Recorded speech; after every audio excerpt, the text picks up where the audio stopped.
Actually ಇವತ್ತು ಇನ್ನೊಂದು ಕೆಲವು ನಮ್ಗೆ ಸೌತಲ್ಲಿ ಭಾರತ್ ಫೇರಿ ಇದೆಲ್ಲ ಏನೋ ಹೇಳ್ತಾರಲ್ಲ, ಸೊ ಇದೆಲ್ಲ ಇಲ್ಲ ಇವಾಗ. ಅದು ಶುರು ಆಗ್ಬಿಟ್ಟಿದೆ. ಅದೇ ಕುದುರೆ ಮೇಲೆ ಹಿಂಗೆಲ್ಲ ಕರ್ಕೊಂಬರೋದು, ಅದು ಗಂಡನ ಕರ್ಕೊಂಬರೋದು ಅದೆಲ್ಲನೂ. ನಮ್ಗೆ ಆ್ಯಕ್ಚುಲಿ ಪಾಪ ಬಾಡಿಗೆ ಕಾರಲ್ಲಿ ಬರ್ತಾ ಇದ್ದ ಅವಾಗೆಲ್ಲ. ಸೊ ಯಾರ ಹತ್ರ ಕಾರ ಆಯ್ತಾ ಕೇಳ್ಕೊಂಡು.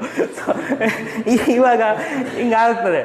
ಮತ್ತು ಇದು ಲಕ್ಸುರಿ ತಪ್ಪು ಅಂತ ಇದು ಹೇಳ್ತಾನೆ ಇಲ್ಲ. ಸೊ ನಾನು ಇದ್ರ ಪರನೇ ಆ್ಯಕ್ಚುಲಿ. ಇರಬೇಕೆಲ್ಲ ಮಾಡಬೇಕು. ಎಲ್ಲ ಇರೋ ದುಡ್ಡನ್ನು ತೋರ್ಸೋಕ್ಕಿರೋದು ಒಂದು ಪ್ಲ್ಯಾಟ್ಫಾರ್ಮ್ ಅಂದರೆ ಮದುವೆನೇ. ಎಷ್ಟು ಲಕ್ಸುರಿಯಾಗಿ ಮಾಡಿದೆ, ಎಷ್ಟು ಜನಕ್ಕೆ ಊಟ ಆಗಿದೆ, ಎಷ್ಟು ಜನಕ್ಕೆ ಕರೆದೇ ಇರೋದು ಅದು ಲಕ್ಸುರಿಯಾಗಿ ತೋರಿಸ್ಕೊಳ್ಳೋಕ್ಕೆ. ಮದುವೆ ಒಂದೇ ದುಡ್ಡು ಮಾಡಿರೋದು ಏನಕ್ಕೆ, ಎಂಜಾಯ್ ಮಾಡೋಕ್ಕೆ ಮಾಡಬೇಕು. ಬಟ್ ಪ್ರಾಬ್ಲಮ್ ಎಲ್ಲ ಆಗ್ತದೆ ಗೊತ್ತಾ, ಕೆಲವರು ಸಾಲ ಮಾಡ್ಕೊಂಡು ಮಾಡ್ತಾರೆ, ಇದು ತಪ್ಪು. ಸೊ ಸಿ ದುಡ್ಡು ನನ್ನ ಹತ್ರ ಇದೆ, ಆಲ್ರೆಡಿ ಅಷ್ಟು ದುಡ್ಡಿದೆ, ಖರ್ಚು ಮಾಡೋಕ್ಕೆ ಮಾರ್ಗ ಇಲ್ಲ ಅಂದರೆ ಮಾಡಲಿ, ಇದು ಮಾಡಲಿ. ಮತ್ತು ಏನೋ ಮನೆ ಮತ್ತು ಮದುವೆ ಎರಡು ಬಂದು ನಮ್ಮ ಲಕ್ಸುರಿ ತೋರ್ಸೋಕ್ಕಿರುವಂಥದ್ದು. ಮನೆ ದೊಡ್ಡದಾಗಿ ಮನೆ ಕಟ್ಸೋದು ಇದೆಲ್ಲನೂ ಒಂಥರ ನಮ್ಮ ಹತ್ರ ಇಷ್ಟು ಹಿಂಗೆಲ್ಲ ಕಷ್ಟಪಟ್ಟು ಹಿಂಗೆಲ್ಲ ಮಾಡಿ ಹಿಂಗೆಲ್ಲ ಬಂದಿದ್ದೀನಿ ಅಂತ ಅದನ್ನು ತೋರಿಸ್ಕೊಳ್ಳೋಕ್ಕೆ ಅದೊಂದು ಪ್ಲ್ಯಾಟ್ಫಾರ್ಮ್ಗಳು. ಅದು ಬಿಟ್ಟರೆ ಎಲ್ಲೂ ಪ್ಲ್ಯಾಟ್ಫಾರ್ಮ್ ಸಿಗಲ್ಲ. ಎಷ್ಟು ಚಿನ್ನ ಹಾಕೊಂಡ್ರೆ ಇವಾಗಂತೂ ಮೊದಲ ಚಿನ್ನ ಹಾಕೊಂಡ್ರೆ ಎಷ್ಟು ಚಿನ್ನ ಹಾಕೋ, ಇವಾಗ ಒಂದು ಚಿನ್ನ ಹಾಕಿರೋ ಒಂಥರ ಹೆಂಗಪ್ಪ ಓಡಾಡ್ತಾನೆ ಇಷ್ಟೊಂದು ಚಿನ್ನ ಹಾಕ್ಕೊಂಡು ಅನ್ಸುತ್ತೆ.